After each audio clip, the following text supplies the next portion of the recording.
안녕하세요. 결혼한 지 올해로 3년 차의 30대 주부입니다. 제가 지금 처한 상황이 너무 답답하여 제 이야기를 좀 해보려고 하는데 막상 컴퓨터를 켜니 어디서부터 어떻게 얘기해야 할지 모르겠네요. 시댁 식구들 모두 저를 원망하고 있지만 전 정말 억울합니다. 신우가 자기 손으로 망쳐버린 인생을 왜 저더러 책임지라는 건지 이해를 못하겠거든요. 신우하고 저는 오랫동안 알고 지낸 사이예요. 한 동네에 살면서 중고등학교를 같이 나왔거든요. 하지만 사이가 좋았던 적은 없습니다. 어렸을 때이니 신우가 성품이 어땠고 그런 이야기는 하지 않을래요.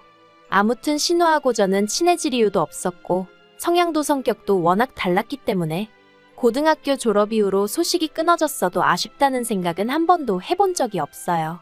문득 생각난 적은 있었지만 그 또한 별 의미가 있어서는 아니었죠. 하지만 그런 신우와 다시 만나게 된 건 뜻밖의 장소였습니다. 바로 남편 집에 처음 인사를 드리러 갔을 때였죠. 남편하고는 지인의 소개로 만났는데 남편은 저보다 2살이 많았고 직장을 다니는 평범한 회사원이었어요. 반면에 저는 다니던 회사를 나와 작은 온라인 쇼핑몰을 운영하고 있었고요. 그래서 솔직히 처음엔 그다지 통한다는 느낌은 없었어요. 제가 비록 사회생활을 했었다곤 해도 남편과 분야가 워낙에 다르다 보니 대화가 길게 이어지질 못했거든요. 남편은 온라인 비즈니스에 대해선 전혀 아는 바가 없는 듯 했고요. 하지만 다행히 얘기를 나누다 보니 남편도 저도 영화 관람이 취미라는 걸 알게 되었고 좋아하는 장르도 같다는 걸 알게 되었죠. 그래서 그 주제로 대화의 물꼬가 터지면서 저희는 급속도로 가까워졌어요. 그리고 그렇게 남편과 2년의 연애를 했는데 그동안 남편의 가족을 만난 적은 없었습니다. 솔직히 남편과 이따금씩 결혼을 전제로 이야기를 주고받곤 있었어도 확실히 정해진 게 아니었기 때문에 굳이 가족까지 만나야 한다는 생각은 안 들었거든요. 그리고 남편도 그다지 자기 가족 이야기를 하는 사람은 아니었고요. 하지만 남편이 정식으로 프로포즈를 해오고 제가 받아들이면서 처음 시댁에 인사를 드리러 가게 되었는데 그곳에서 오랜 동창을 마주치게 될 줄은 정말 꿈에도 상상하지 못했어요. 고등학교 졸업 후 거의 10년 만에 만났는데 신우는 달라진 게 없었습니다. 외모가 아니라 성격이요. 여전히 그때처럼 생각 없이 틱틱 뱉어대는 말투와 철없는 사고방식. 솔직히 너무 어이가 없어서 웃기기까지 하더라고요.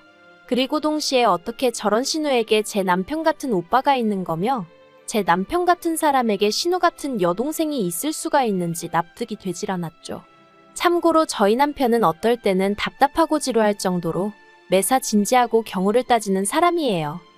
아무튼 신우 또한 저를 한눈에 알아본 듯 했어요.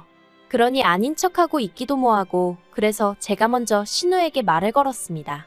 몇 학년 몇 반 누군데 혹시 기억나냐고요. 그랬더니 신우도 역시 맞구나 하면서 나름대로 반가운 척을 해오대요. 그리고 그제서야 남편이 어떻게 서로 하냐며 신기해했고 시부모님도 놀라워하시고 뭐 덕분에 첫 만남이었지만 적어도 저는 긴장도 풀어지고 나쁘지 않았죠. 시댁에서 나오며 제가 남편에게 신우하고는 친하냐고 물었어요. 왜냐하면 사실 남편이 자기가 여동생이 있다는 얘기는 한두 번 한 적이 있어도 여동생에 대해서 뭐 하나 제대로 말해준 적은 없었거든요. 그리고 아니나 다를까 남편이 딱 잘라서 별로 안 친하다고 하대요. 자기는 책임감 없이 사는 사람이 싫은데 자기 여동생이 딱 그렇다면서 그리고는 자기가 더 놀랐다며 저더러 자기 여동생이랑 친했었냐는 거예요. 솔직히 저도 모르게 그럴 리가 있냐고 큰 소리로 대꾸할 뻔했어요. 하지만 가까스로 그냥 얼굴만 아는 정도였다고 짧게 대답했죠. 사실 전 신우를 좋아하지 않았어요. 왜 소위 나댄다고 하잖아요. 신우가 딱 그랬어요. 자기가 뭐라고 교실에서 온갖 소음을 만들고 분위기를 흐트려 놓고 반면에 저는 나름대로 목표하는 성적도 있었고 가고 싶은 대학도 있었기 때문에 그런 신우가 정말 마음에 들지 않았죠. 하지만 그게 제가 신우를 좋아하지 않은 이유의 전부는 아니에요. 신우는 걸핏하면 거짓말을 했고 시쳇말로 남을 팔아댔거든요. 그러다 걸리고 나면 남 탓을 하기 일쑤였고 그래서 어린 마음이었지만 정말 별로라고 생각했었답니다. 아무튼 그렇다고 신우랑 저랑 정말 무슨 머리채를 잡고 싸웠던 사이도 아니고 그러니 결혼은 없었던 일로 해야겠다 뭐 그런 생각은 안 했어요. 하지만 앞으로 살면서 신우랑 부딪히는 일이 생기면 말 그대로 골치가 아프겠구나 하는 걱정은 했죠. 그리고 아니나 다를까 상견례장에서 신우 때문에 황당한 상황을 겪게 되었답니다. 상견례 얘기가 오가던 당시 저는 남편에게 참석 인원을 양가 부모님과 당사자들로 제한했으면 좋겠다고 했어요. 별다른 이유는 없었고 그저 진지하고 엄숙한 분위기에서 양가 부모님이 대화를 나누시면 좋을 것 같았거든요. 다행히 양가 부모님도 그게 좋겠다 하셔서 그렇게 인원수 맞춰서 예약을 했는데 상견례 당일 보란듯이 신우가 왔더라고요. 그래서 제가 오늘은 부모님과 당사자만 모이기로 했는데 오빠한테 못 들었냐고 하니까 자기는 왜 빼냐면서 자기만큼 저에 대해 잘 아는 사람이 있냐는 거예요. 그리고 설마 했는데 황당하게도 양가 부모님들이 대화를 주고받으시는 중에 신우가 대뜸 자기가 웃긴 이야기를 해보겠다더니 갑자기 제 학창시절 얘기를 꺼내는 거예요. 그런데 그게 정말 재밌고 추억할 만한 이야기가 아니라 제가 운동장에서 넘어져 온몸에 흙탕물을 뒤집어 썼었다거나 시험을 망쳤다고 울고 짜고 했었다는 그런 시시껄렁한 이야기들이었죠. 그리고 결국 보다 못한 제가 신우더러 오늘 그런 얘기하는 자리 아닌 거 알지 않냐고 한마디 했어요. 그랬더니 신우가 저더러 한다는 말이 분위기 좀 띄워보려고 한 건데 뭘 그렇게 정색하냐면서 혹시 벌써 윗사람 행세를 하고 싶은 거냐대요. 어이가 없어서. 그래도 바로 뒤이어 남편이 신우더러 말하는 버르장머리가 그게 뭐냐며 화를 내더니 그따위로 굴거면 지금 나가라고 하더라고요. 그제서야 시부모님도 신우더러 조용히 좀 하라 한마디 하시고 아무튼 그래서 어찌저찌 고비는 넘겼네요. 하지만 신우의 경우 없음은 그날로 끝이 아니었어요. 무슨 말이냐면 결혼식 이후 얼마 지나지 않아 호칭 문제로 다시 부딪히게 되었거든요. 사실 저희가 친했건 안 친했건 간에 어쨌든 동창으로 나이도 같았으니 새언니니 아가씨니 하는 호칭들이 낯선 건 사실이었죠. 하지만 그렇다고 해도 저는 구분할 건 구분을 해야 된다고 생각했어요. 특히나 어른들 계신 자리에서 저에게 야, 너 해대는 신우를 보고 있으면 짜증도 나고 어이도 없고 제가 마치 신우보다 아랫사람이 된 기분이라 표정 관리가 쉽지 않았거든요. 그래서 신우에게 앞으로는 호칭하고 존대어를 써달라고 했는데 신우가 정말 황당하단 표정으로 기껏 한다는 말이 윗사람이라고 유세 부리는 거냐입니다. 그리고는 그러기로 하면 알겠다면서 대신 그러면 자기도 이제 시자 노릇을 할 거니 그런 줄 알라는 거예요.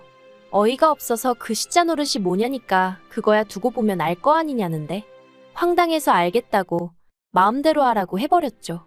그런데 솔직히 전 그때만 하더라도 신우가 저한테 서운해서 그런다고 생각했지 설마 진심으로 악의를 갖고 그런 말을 했을 거라곤 생각하지 않았거든요. 하지만 그건 순전히 제 착각이었어요. 시자질이 뭔지는 몰라도 확실한 건 심술을 부리려고 작정을 한 것 같았거든요. 일단 신우는 시도 때도 없이 저희 집에 찾아오기 시작했습니다. 그리고는 현관을 열어주면 집안에 들어와 대뜸 밥을 달라던가 오늘은 여기서 쉬고 가겠다던가 헛소리를 해댔죠. 문을 뭐하러 열어줬냐고 하시겠지만 문을 안 열면 열 때까지 초인종을 눌러댔으니 이웃들에게 미안해 어쩔 수가 없었어요. 게다가 그게 다가 아니었습니다. 한 번은 남편과 금요일 저녁에 떠나 월요일 새벽에 한국에 도착하는 해외여행을 한 적이 있는데 그때 양가 부모님께는 일찍이 저희 스케줄을 공유해드렸거든요. 하지만 신우는 솔직히 신우한테까지 말을 해줘야 한다고는 생각을 못했죠. 저희는 신우 스케줄엔 관심도 없었으니까요. 그런데 저희가 여행을 갔던 때에도 신우가 연락도 없이 불쑥 저희 집에 왔었던 모양입니다. 한창 남편이랑 수영하고 쉬고 있는데 국제전화가 걸려와서 받으니 경찰이었어요. 그리고 경찰이 하는 말이 저희 신우가 저희 집 앞에서 문 열라며 소동을 피워서 이웃들한테 신고가 들어왔다는 거예요. 하지만 그래도 다행이었던 게 신우의 미친 짓은 신우가 연애를 시작하면서 급속도로 줄어들었습니다. 비록 서울에서 부산이라는 장거리 연애였지만 그래도 신우에게 남자친구가 생겼고 그렇게 신우의 온 관심이 남자친구에게 쏠리게 되면서 저희가 신우 눈밖에 날 수 있었죠. 그리고 한동안은 정말 평화로운 날들이었습니다. 남편은 회사에서 승진을 했고 저는 저대로 사업을 키워나가고 있었거든요. 신우도 신우대로 비록 장거리다 보니 한 달에 많아야 2번뿐이 못 보는 것 같았지만 그래도 연애를 해서 그런가 사람이 무척 행복해 보였죠. 그리고 설마 했는데 올 봄 신우가 결혼 소식을 전해왔어요. 남자친구에게서 프로포즈를 받았다며 10월쯤에 식을 올리고 싶다면서요. 그리고 사실 다들 겉으로 표현은 못했어도 신우를 무척 걱정했었거든요. 나이는 들어가지 그런데 모아둔 돈은 없지. 그렇다고 다니는 직장이 안정적인 것도 아니지. 아마 다들 말은 안 했어도 시쳇말로 누가 데려가나 했었을 거예요.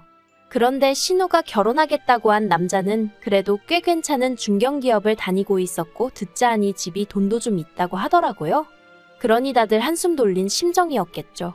심지어 신우에게 좋은 감정이라곤 없던 저도 안도했을 정도니까요. 그런데 왜 사람은 자기가 가진 것에 만족할 줄을 모르는 건지 모르겠습니다. 그날은 제가 사업상 미팅으로 시내에서 볼 일이 있었거든요. 그리고 그 동네가 워낙 젊은 사람들이 많이 오가는 곳이다 보니 숙박업소가 엄청나게 많아요. 그런데 신호대기에 걸려 있는데 건너편 숙박업소에서 낯익은 남녀가 팔짱을 끼고 나오더라고요.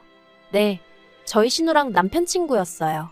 심지어 남편 친구는 제가 알기로 유부남이었고요. 신호가 바뀌는 줄도 모르고 넋놓고 두 사람을 바라보고 있었습니다.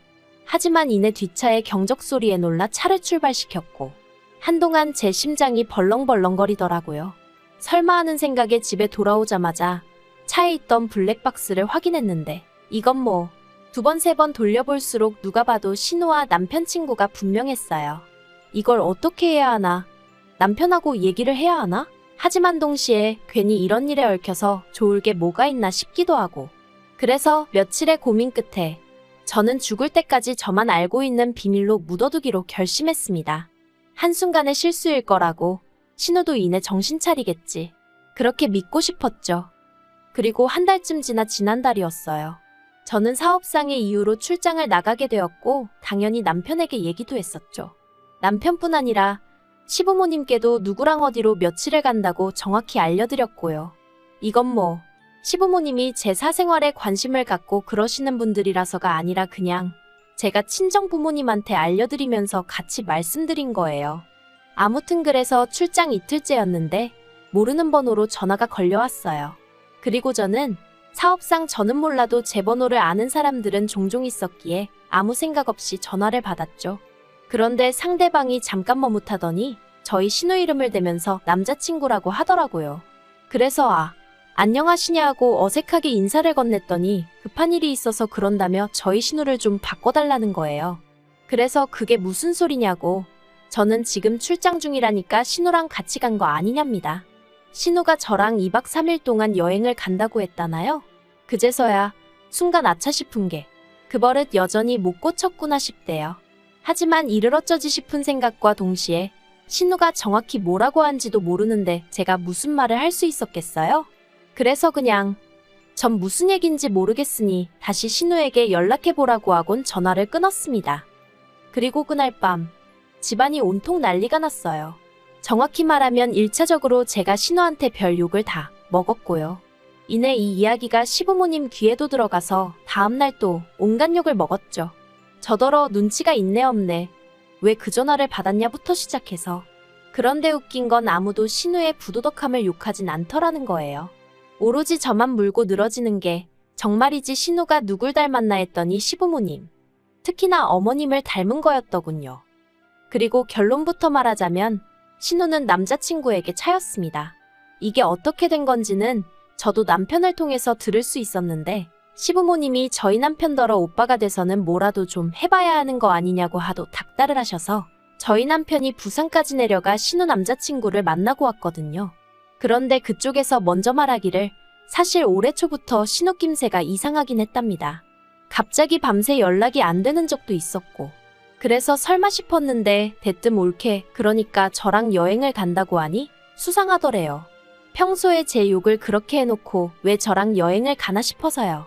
그래서 신우한테 제 연락처를 달라고 하니 그건 또 죽어도 안 알려주려고 해서 신우가 잘 때 몰래 따로 찾아 적어뒀었다면서 아무튼 걸릴만 해서 걸린 거더라고요. 저 때문이 아니라. 그런데 어머님은 남편이 이런 이야기를 전했음에도 불구하고 계속해서 억지를 쓰셨습니다. 저 때문에 신우 인생이 완전히 산산조각이 났다며 저더러 책임지라나요? 그리고 그 책임이란 것은 바로 신우를 데리고 살라는 거였습니다. 왜냐하면 신우가 남자친구에게 차이고 얼마 되지 않아 임신을 했다는 사실까지 알게 되었으니까요. 제가 신우더러 도대체 애 아빤 누구냐고 물었어요. 차마 남편 친구냐곤 못 물어봤고요. 그런데 신우 대답도 가관이었습니다. 모르겠답니다. 이놈인지 저놈인지 자기도 모르겠대요. 나와봐야 알 것 같다는데 참으로 대책 없다 싶더라니까요. 그래도 다행히 남편이 시부모님더러 왜 신우를 우리가 책임지냐면서 그렇게는 죽어도 못한다 맞서줬어요. 그리고 신우 인생이 저렇게 된 건 전부 본인 잘못이니까 다시는 저를 불러내서 쓸데없는 말씀 하지 마시라고 그러면 자기도 더는 안 참겠다고 하더라고요. 그러자 어머님이 너는 네 핏줄은 눈에도 안 보이냐며 여자한테 환장을 했느니 하셨는데 남편이 어머님더러 엄마가 그런 식으로 애를 감싸고 도니까 애가 저 모양이 된 거 아니냐면서 같이 맞불을 놓더라니까요.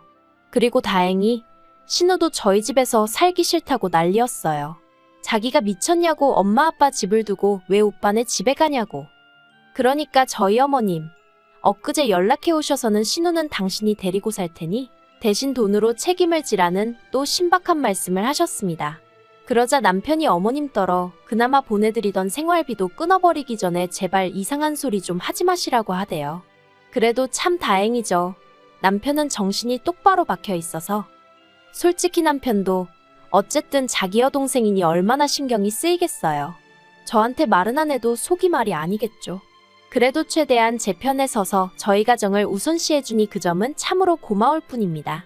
그리고 신우에게는 어째서인지 조금은 미안한 마음이 들기도 해요.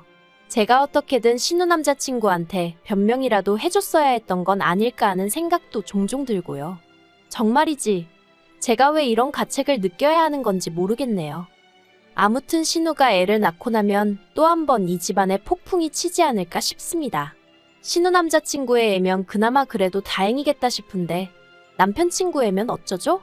혹시 둘 다 아니면 그땐 또 어쩌면 좋아요?